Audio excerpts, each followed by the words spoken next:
कांग्रेस तो अपने कारण कांग्रेस के कारण से कांग्रेस खत्म हो रही है ना। देश की जनता ये जानती है नकारात्मक राजनीति देश में कभी नहीं चलेगी।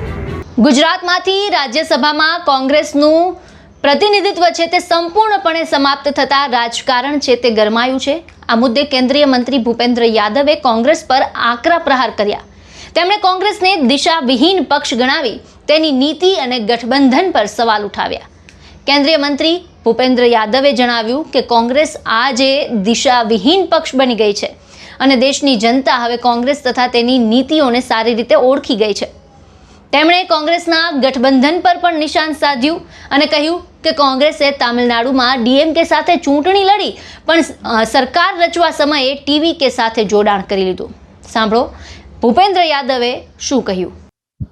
कांग्रेस तो अपने कारण कांग्रेस के कारण से कांग्रेस खत्म हो रही है ना। देश की जनता ये जानती है नकारात्मक राजनीति देश में कभी नहीं चलती।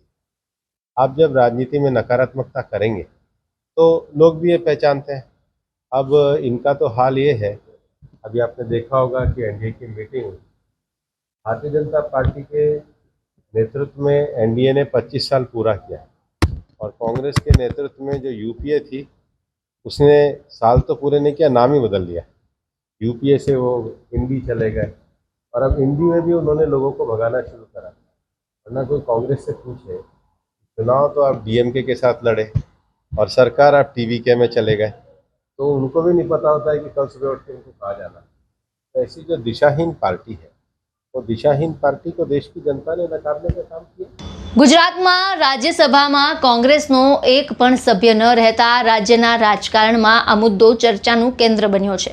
કોંગ્રેસ તરફથી હજુ સુધી આ નિવેદન અંગે કોઈ સત્તાવાર પ્રતિક્રિયા સામે નથી આવી।